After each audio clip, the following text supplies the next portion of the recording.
welcome to another deep dive. Okay. So today, Yeah. we are going to be looking at a blog post All right. that you sent to us. Oh, cool. It is titled, Uh-huh. Yili Miste Aita on Madeline, Oh, which I understand Oh. translates to right. over where the fence is lowest. I like that. And it's written Yeah. by a retired engineer Okay. and self-proclaimed philosopher Mm-hmm. named Juka. All right. And it was published just a couple of days ago Oh, cool. So it's very recent. on December 16th, 2024. Very cool. Very cool. Yeah. This blog Yeah. really got me thinking Yeah. about those age-old sayings we've all heard, like Uh-huh. work smarter, not harder, Yeah, or, yeah. Success takes effort. Right. But, they Yeah. seem to contradict each other. Yeah, absolutely. Right. Yeah. And Juka uses this really interesting fence analogy Yeah. to dive into that very question. I love that. Yeah. I love it. That fence analogy. Yeah. Right off the bat, Mhm. Juka shares a story from his childhood Okay. where his teacher Oh, wow. repeatedly Yeah. told him Yeah. that he goes over the fence where it's lowest. Oh. Essentially taking the easy way out. I see. You know? Yeah. But Juka makes a great point here. Yeah. He wasn't actually going over the fence at all. Right. He was looking for the gate, Oh, okay. which is Yeah, arguably just a smarter solution. than hopping a fence. Oh, right. Dating. For sure. Yeah. Yeah. It reminds me of those times where we see someone Mhm. who seems to have achieved success so effortlessly. Right. Right. But what we Yeah. don't see Exactly. are all those years of hard work Yeah. behind the scenes. Yeah. So is it really working smarter, Yeah. or is it just that they've found a gate Oh, yeah. that the rest of us haven't? I like that question. That's a good one. It's really interesting, yeah. I think sometimes Yeah. what looks like natural talent Right. is actually Mhm. the result of years of dedicated practice. Exactly. Like, take a professional musician. right. We see them perform flawlessly on stage, Mhm. but we don't see Right. all those hours spent practicing scales Yeah. Yeah. and honing their craft. It's like they found Yeah. the sheet music to the gate Right. while the rest of us are still trying to figure out the melody. Right. I love that analogy. Yeah. So Yeah. Juka then takes this idea of finding the easiest path Yeah. and applies it to nature itself. Oh, yeah. This was fascinating. Yeah. He talks about how water Okay. always seeks the lowest point Yeah. Makes sense. and how even inanimate objects Uh-huh. tend to form spheres Interesting. because it's the shape that requires the least energy to maintain. Right. Except for flat earthers. But Right. yeah. Yeah. It's a really elegant illustration Yeah. of this principle at work. And it got me thinking about Bruce Lee's famous quote, Yeah. "Be like water, my friend." Yeah.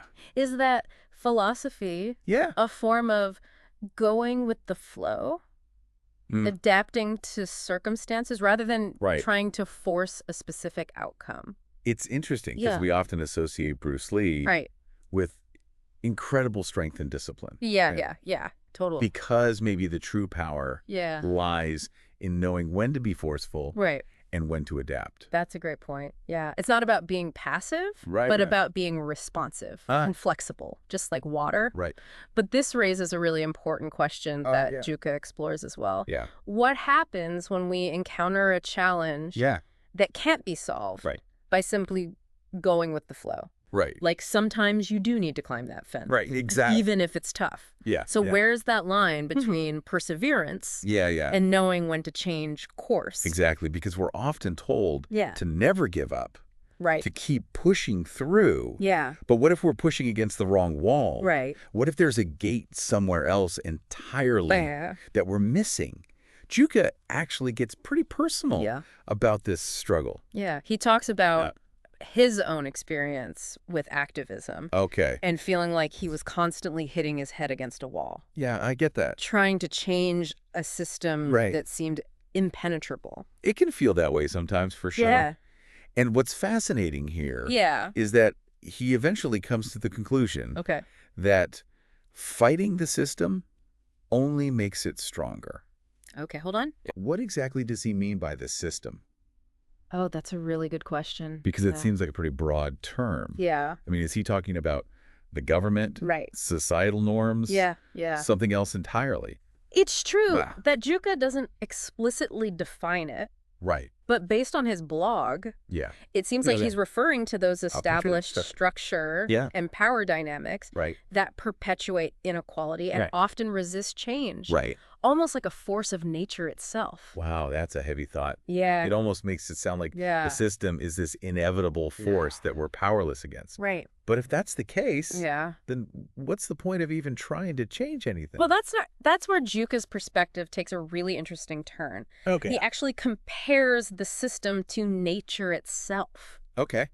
Think about it. Yeah. Water doesn't try to fight gravity. Right. It simply flows around obstacles Right. and finds the path of least resistance. So you're saying Juka sees the system as something that just is, Exactly. that we can't necessarily control it or change it, Right. but we can learn to navigate it more effectively. Exactly. Okay. And that's where his idea of choosing your battles comes into play. Yeah. He uses this phrase, walking out the gate, Okay. to describe his own decision to step back from activism Oh. and focus on personal peace and planting seeds for future change. This reminds me of something I read about Stoic philosophy. Oh, yeah. The idea of accepting what you can't control Yeah. and focusing your energy on what you can. Right.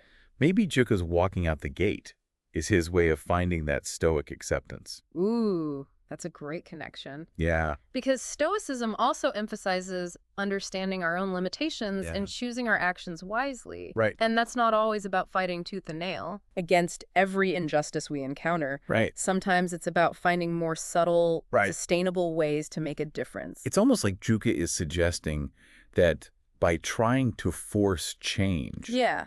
we might either be reinforcing the system Right. by giving it something to push back against. Right. Yeah. And this circles back to that idea of water finding the path of least resistance. Right.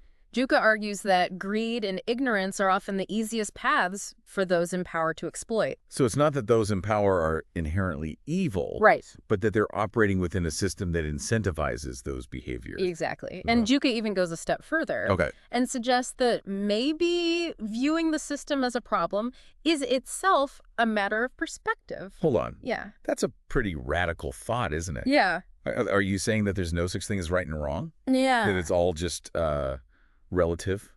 I wouldn't go that far. Right. But I think Juka's point is that maybe there's a bigger picture here that we're missing. Right. Maybe instead of trying to dismantle the system entirely, Right. we need to find ways to coexist with it, Okay. to work within its constraints Yeah. while also seeking opportunities Right. to shift those constraints over time. Like finding those cracks in the wall where a gate could eventually be built. I like that Right. because change often happens gradually, Right. not through brute force, Yeah. but through subtle shifts in perspective and behavior. Right. Juka uses a gardening analogy. Okay. He's not trying to uproot the entire system anymore. Right. He's focusing on planting seeds of change that Yeah. might take root and grow over time. Okay. So I'm starting to see how all of this connects to Juka's decision to walk out the gate. Right, He's not giving up on making a difference. right. He's just shifting his approach, Exactly. recognizing that sometimes the most impactful action is to step away from the direct conflict and find a different path. It's definitely a challenging perspective, Mm. and I can see why some people might interpret it as giving up Right. or being complacent. Yeah. But I think there's a deeper wisdom there, Correct. a recognition that sometimes the best way to navigate a complex system is to find that balance Mm-hmm. between perseverance and adaptability. And that balance might look different for everyone, right? Absolutely. Like what feels like going with the flow for one person Right. might feel like giving up for someone else. Absolutely. Right. It's about finding what feels authentic and effective for you based on your own values and goals. Right. And maybe that means challenging the status quo head on sometimes. Yeah. But maybe it also means knowing when to step back, reassess, Right. and find a different approach. Which brings us back to Juka's original question. Yeah, Is it really about working hard, right. or is it about finding the gate? Yeah, And it seems like the answer is both. exactly. Right. It's not an either or proposition. Yeah. It's about finding the right balance for each situation. And maybe even more importantly, Yeah. recognizing that sometimes the most difficult choice is to walk away from a fight Right. that's draining your energy Yeah. and preventing you from finding a more effective path forward. Got it. Like, what if Juka had continued to pour all his energy into activism? Yeah.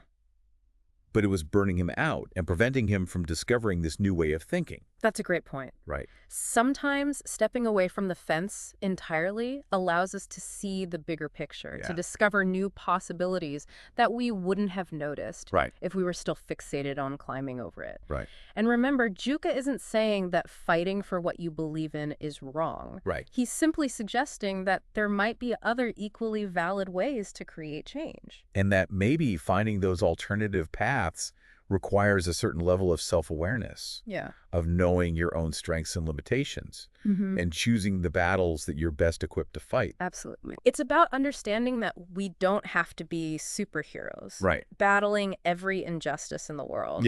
We can each find our own way to make a difference, whether it's through direct action, planting seeds for future change, or simply living in a way that reflects our values. Juka ends his blog with a final thought. Okay. And it's a bit of a humorous jab at those who crave power. He essentially tells those obsessed with power and control to, well, show it. Yeah, it's definitely a bold statement. But I think it speaks to his overall philosophy of choosing to disengage from systems that he sees as inherently flawed. It's almost like he's saying, look, I've tried fighting the system head on and it didn't work for me. So now I'm choosing to focus my energy on creating my own space where those values of peace and cooperation can flourish. And that's a really powerful message, right? Because it reminds us that we're not powerless, even if we choose not to engage in direct conflict. There are so many other ways to make a difference, to plant those seeds for a better future. It's like that old saying, be the change you want to see in the world.